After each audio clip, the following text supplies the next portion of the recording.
온 여름이 어느덧 찾아왔네요. 다들 안녕하신지요? 저는 30대 후반의 여자이고 제 아버지를 쏙 빼닮은 두 딸아이를 키우고 있는 어머입니다. 땀이 흐르는 계절에 여러 가지 작은 것에도 짜증이 쉽사리 나곤 하는데요. 제 사연은 짜증도 묵혔을 만큼의 사건이어서 지난 한 달 동안 저는 마치 한겨울 속에 사는 듯 했어요. 한여름에 시리도록 아프게 만든 저의 사연을 그럼 시작해 볼게요. 저의 남편은 평범한 직장인입니다. 부군 공무원인 저와 함께 맞벌이로 살고 있고 벌어오는 월급을 잘 모아 살면서 딸들을 키우고 있었죠. 우리 부부한테 하나 특별한 것이 있었다면 바로 제가 남편보다 한 살 연상이라는 것이었는데요. 지금이야 세상 천지에 연상연하 커플이 너무 흔하기 때문에 애 어른들조차 별스럽지 않아 하지만 제가 결혼을 할 적만 하더라도 저희 친정부모님이나 시부모님께서 너무나 고지식하셨답니다. 남자는 오빠여서 여자를 잘 돌봐줘야 하고 여자는 내내하며 고분거릴 수 있는 동생이어야 한다는 것을 머릿속에 꽉 박고 사시는 분들이셨죠. 그로 인해서 친정 부모님께서도 이 결혼을 해야 하냐며 고민을 많이 하셨고 저희 시부모님께서는 급기야 점집까지 가서 이 결혼을 해도 되냐며 허락을 받아내셨답니다.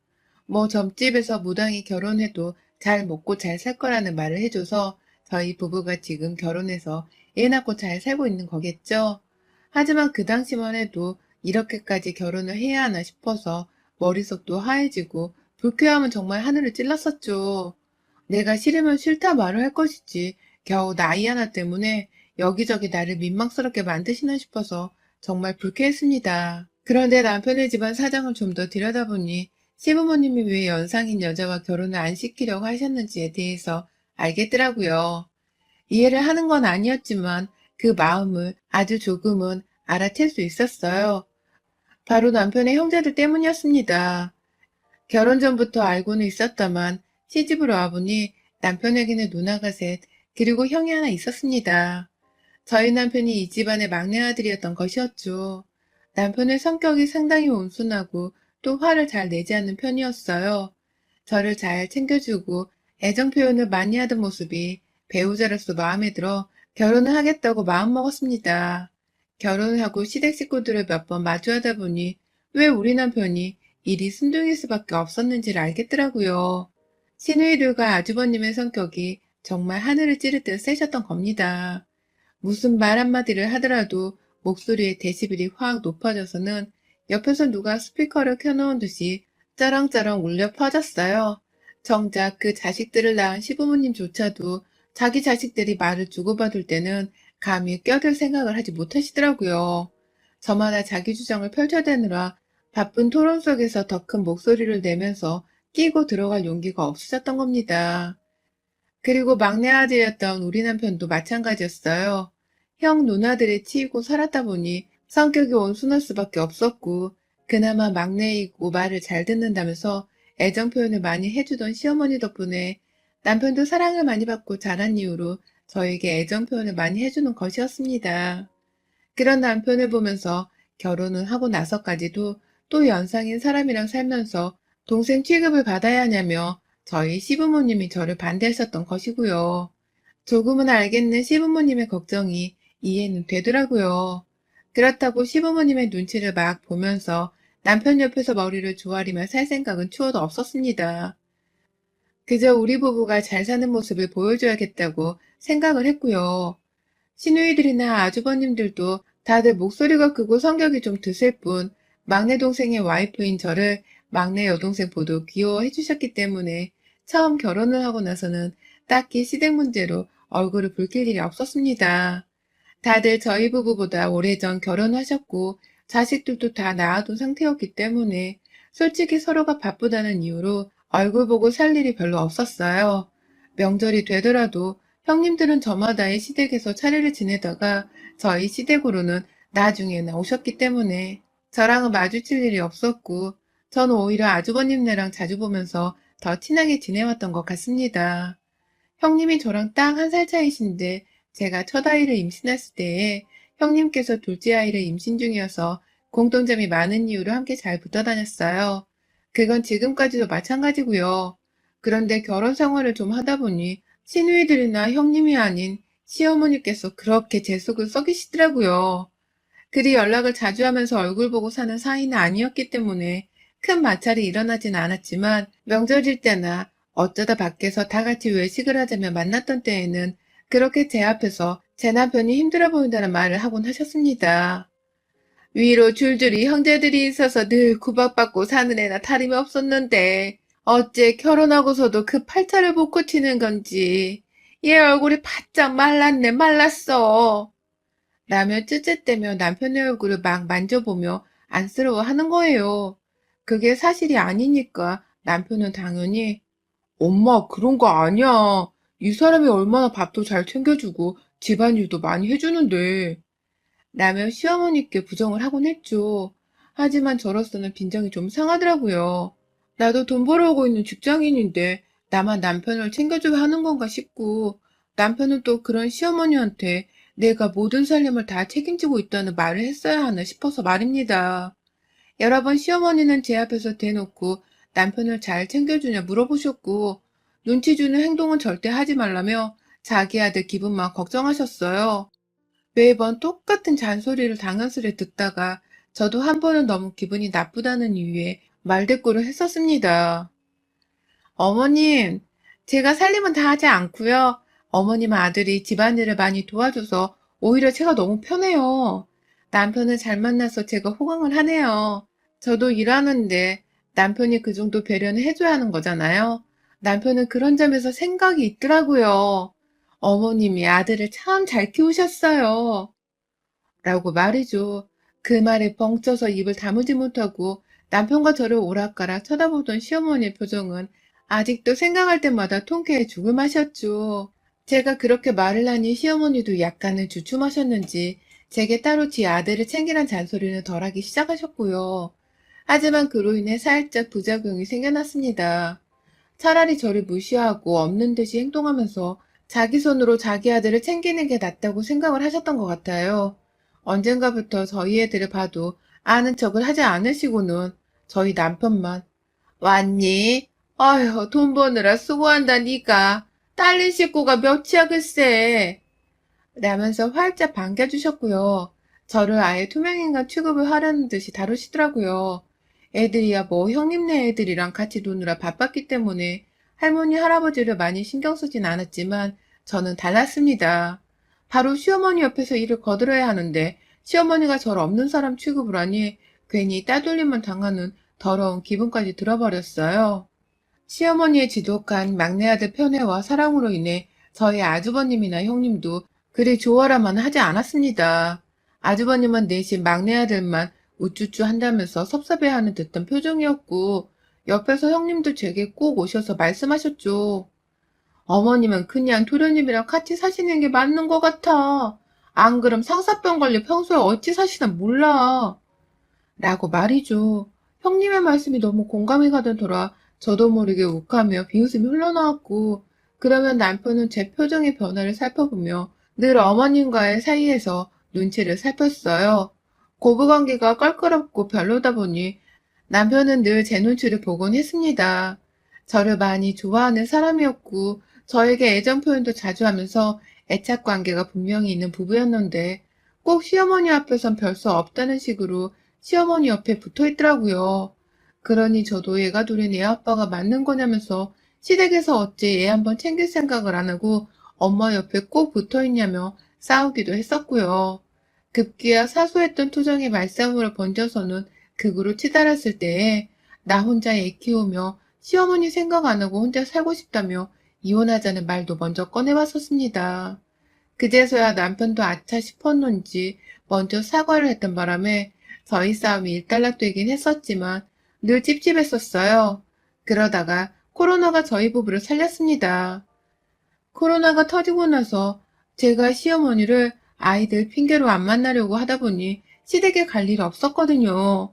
시댁과 거리를 두고 사니 자연스럽게 시어머니 때문에 시댁 일로 스트레스를 받을 일이 없었고 그러다 보니 남편이랑 기분 나빠하거나 얼굴을 붉힐 일도 잘 없었습니다. 그런데 의외로 시어머니도 저희를 부르지 않으시더라고요.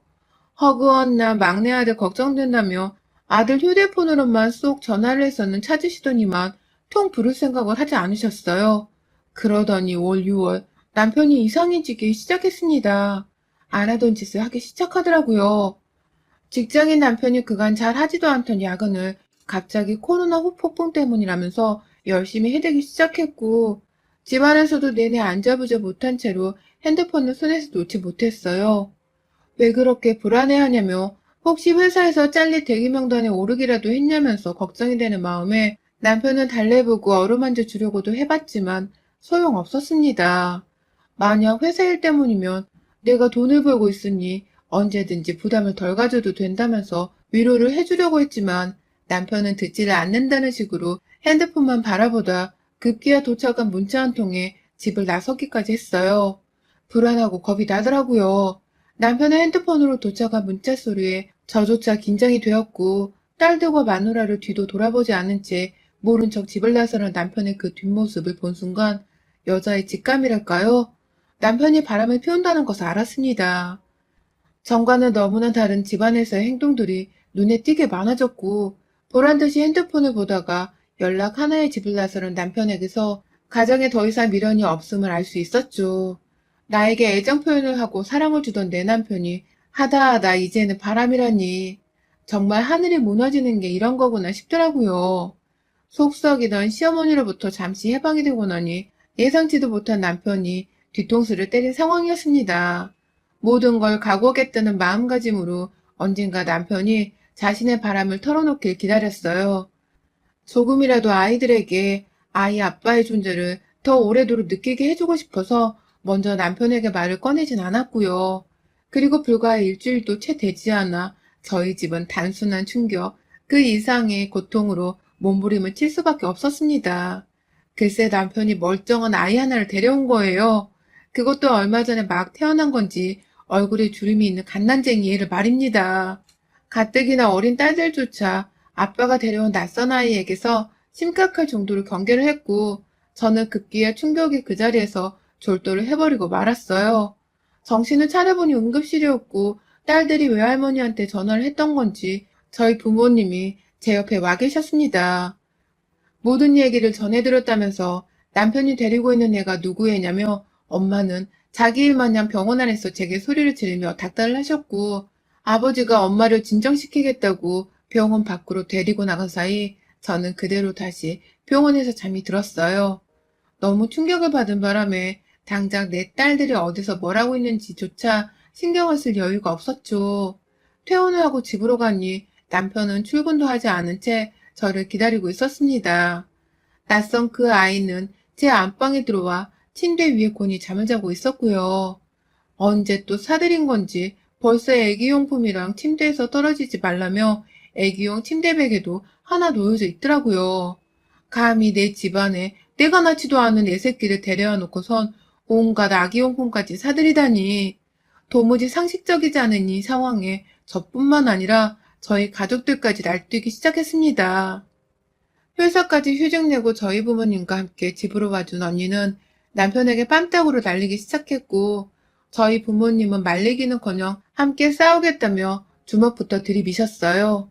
애가 깨서 우는 바람에 졸지에 제가 아이를 달래야 했고 그 꼴이 기가 막히다며 엄마가 뒷목을 잡고 주저앉으시면서 싸움은 잠시 종료되었습니다. 잠깐 동안 상황이 진정되자 남편은 저희 가족들 앞에서 무릎을 꿇고 말하더라고요. 제 불찰입니다. 정말 딱 한 번만 눈 감아주시고 아이를 키우게 해주세요. 당신도 제발. 나 당신이랑 절대 못 헤어져. 내가 우리 애들 두고 어딜 가. 애들이랑 당신이 무조건 우선인데 이 애를 그냥 버릴 수는 없잖아. 나도 정말 피치 못할 사정이 있었어. 라면서 애원을 하고 침을 질질 흘려가면서까지 오느라 허우적대는 남편의 말에 정말 말문이 턱 막혀버렸습니다. 어떻게 내 남편이 혼의 자식을 집에 데려올 수 있었을까 싶어서 믿을 수가 없었죠. 저 순둥이 같던 인간도 결국 성욕 앞에서는 이성이고 가정이고 신경도 쓰지를 않는구나 싶어서 남편을 향한 실망감도 이루 말할 수가 없었고요. 그렇게 졸지에 갓난아이와의 동거가 시작되었어요. 당연히 저나 저희 친정부모님 어느 누구도 아이를 돌봐줄 생각이 없었고 그러자 남편은 졸지에 자기 형과 누나들한테 부탁을 했나 보더라고요. 온 시댁 식구들은 뒤늦게야 제 남편 혼외자식 문제로 난리가 나버렸고, 졸지에 어쩔 수가 없다면서 집에서 주부로 계시던 둘째 형님께서 저희 집으로 애를 봐주러 오는 상황이 벌어졌어요. 그마저도 형님이 본인 아이들 수험생활 문제로 오래 봐주지를 못하셨고, 그 바람에 결국 시어머니께서 저희 집에 오게 되었습니다. 깔끄러운 시어머니를 보는 것만으로도 괴로운데 남편의 혼외자식까지 들려있으니 정말 첩첩산중이었어요. 집안 꼴 잘 돌아간다며 저는 아예 살림에 손을 놓았고 아이들 문제 말고는 남편과는 일절 말도 섞지 않았죠. 제 아들이 저지른 문제가 부끄럽긴 했던지 시어머니 또한 제게 전처럼 무시를 하는 등의 행동은 보이지 않으셨고요. 이대로 살아야 하는지에 대해 진지하게 고민을 했지만 이혼만큼 하지 않으려 했습니다. 어딘가 숨어있을 남편의 상간녀가 그걸 기다리고 있을지도 모른다 생각했거든요. 아이까지 무작정 제 집안으로 들인 걸 보면 분명 밖에서 저희 부부가 이혼을 했어는 본인이 안방을 차지하게 기다리고 있을 거라 확신했어요. 그래서 울며 겨자 먹기로 쇼윈도 부부를 유지한 채 힘겹게 살아가고 있었는데 불현듯 제가 시어머니의 이상한 점들을 발견했습니다. 코로나 시국 동안 한 번도 뵙지를 못했던 저희 시어머니의 모습이 굉장히 살쪄 보이더라고요. 마치 출산을 막 한 사람이 붓기가 올라와 있는 듯한 것처럼 말이죠. 게다가 지 아들의 혼외자식인데 뭐가 그리 끔찍이도 이쁜 건지 얘를 아주 그냥 보물단지 마냥 돌보더라고요. 정작 아이의 아빠라는 남편은 퇴근을 하고 와도 시어머니가 이를 보도록 내버려 두기만 했고 얼굴을 아예 거들떠도 보지 않는 일이 빈번했습니다. 급기야 하루는 아이가 고열로 너무 아파서 응급실을 가야 했는데 오히려 남편은 그 나이 애들은 다 그렇게 커. 병원 가면 되니까 옷부터 입어 엄마. 라면서 차분한 편이었고 아이를 들쳐업고 있던 시어머니는 빨리 안 서두르냐? 라면서 닥달을 하고 흥분한 상태였어요. 새벽 내내 아이를 껴안고 있었는지 애가 열이 나는 것까지 그 새벽에 바로 알아채셨더라고요. 그렇다 보니 저도 생각이 많아졌습니다. 그럴 리는 없겠지만 설마 시어머니가 남편의 상간녀를 알고 있나 싶기도 하고 그래서 상간녀의 부탁을 받고서는 아이를 저리 끔찍하게 챙기는 건가 싶었죠. 그런데 무엇보다 병원에서 아이의 상태를 걱정하며 눈물을 보이던 시어머니의 태도에 저는 또다시 의심을 하지 않을 수가 없었습니다. 설마 저 아이가 시어머니와 연관이 있는 건 아닌가 하고 말이죠. 그리고 결국 저는 남편이 갓난아기를 저희 집에 데려온 지 한 달이 되던 그날 아이와 남편의 친자검사를 의뢰하게 되었습니다. 그리고 이틀 만에 나온 검사 결과는 충격적이게도 유전자 불일치한다는 소견을 보였어요. 남편이 아이를 집에 데려왔을 때만큼이나 흥분을 해서는 남편의 사지를 찢어놓겠다는 태도로 사실을 말하라며 소리쳤습니다. 친자검사를 의뢰한 것을 알고 있던 저희 친정엄마까지 찾아오셔서는 어찌된 일이냐며 집안을 아주 박살을 내셨고요. 아이를 데리고 산책하겠다며 집 밖 개천을 걷다 들어오신 시어머니는 난장판이 된 집구석에 겁이 덜컥 났는지 도로 나가려다가 저희 엄마 손에 집 안으로 이끌려 들어오셨어요. 졸지에 모자가 그리고 그 갓난아이까지 세 명이서 제 앞에 허리를 숙였고 이내 남편이 아닌 시어머니의 입 밖에서 먼저 나온 말은 정말 믿기 힘들었습니다. 미안하다. 이 아이는 사실 내 아이야. 네 남편이 날 도와주려고 했다가 졸지에 혼의 자식을 끌고 온 파렴치한 쓰레기가 되어버렸구나. 이게 다 내 탓이다. 애미가 부족한 탓이야. 라면서 흐느낀 채로 제가 아닌 남편에게 사과의 말을 건네시더라고요. 그러니까 이제 보니 이 아이는 남편의 혼외자식이 아니라 나이 든 우리 시어머니의 혼외자식이었던 것입니다. 시어머니가 코로나 기간 중 바람을 펴서 임신을 하게 되었고 평소 늘상 품이 넓은 치마를 입고 지내던 바람에 임신인 줄도 모르고 있다 중달쯤 되어 임신 사실을 알았다고 하더라고요. 어디다 말할 수가 없어서 결국 친하게 지내던 막내 아들한테만 그 사실을 털어놓았고 졸지에 엄마가 혼외 자식을 가진 채로 출산을 하면 부모님이 이혼을 하고 가정이 파탄날까 걱정이 되었던 남편은 등신처럼 그 아이를 자기 혼외 자식으로 동갑을 시킨 채 온 가족들을 속이려 한 것이었습니다. 자기 아이인 것처럼 바꿔치기 해서는 자기 늦둥이 동생을 저희 집으로 데려왔고 그 바람에 남편은 제게 죽어도 이혼을 하지 않을 것이라는 어중간한 말을 뱉어내면서 붙잡아 두고 있었던 것이었어요. 그 와중에 아이가 보고 싶다는 시어머니를 아이 곁에 두기 위해서 저희 집으로 아이를 돌봐달란 부탁을 하는 척하며 데려온 것이었습니다. 이 사실은 저나 온 시댁 식구들은 아무도 몰랐던 것이었어요. 결국 저희 친정어머니는 남편의 혼외자식이 아니란 사실에 가슴을 쓸어 내리셨어요. 저 또한 마찬가지였고요. 하지만 이대로 시어머니의 혼외자식을 남편의 자식으로 둔갑시켜 키울 마음은 추워도 없었습니다. 그간 저를 투명인간 취급했던 시어머니를 도와줄 마음은 더더욱 없었고요. 지 엄마 아빠가 이혼하는 거 겁나는 새끼가 마누라랑 자식들이 상처받을 건 생각을 못한 건가 싶어서 남편한테도 열불이 터졌네요. 결국 저는 남편과 시어머니를 보란 듯이 온 시댁 식구들한테 전화를 돌려서는 저희 집으로 불려드렸고 시아버지까지 다 모인 상태에서 아이와 내 남편의 유전자 불일치 서류를 보여드렸습니다. 온 가족들이 갓난아이의 출처를 궁금해하기 시작한 순간 옆에서 참고 있던 저희 엄마는 뭐해 이 옆했네야. 나서서 빨리 사과 안 해? 당신 때문에 내 딸은 충격받아 쓰러져 입원까지 했어. 염치가 있으면 네 입으로 바른 대로 이실직고 하고 빨리 다 데리고 꺼져. 라며 다시 한번 시어머니를 들쑤셨고요. 결국 시어머니는 본인의 입으로 시아버지께 실토를 했습니다. 여보, 그러니까 그게 내가 낳았어. 저 애는 내 애야. 라고 말이죠. 졸지에 저와 남편의 가정 문제가 시아버지와 시어머니의 문제로 바뀌었고 온 시댁 식구들이 시어머니를 향한 분노를 들끓다 못해 죄 없는 저희 집에서 물건을 던져가며 시어머니께 폭언을 던지기 시작했어요. 평소 목소리가 컸던 저희 형님들과 아주버님은 전쟁터를 방불케 하는 목소리 폭탄을 투하하며 시어머니를 입독방긋 못하게 닥달하셨고 그제서야 제가 나서서는 온 시댁 식구들을 꼴도 보기 싫다며 내쫓았습니다.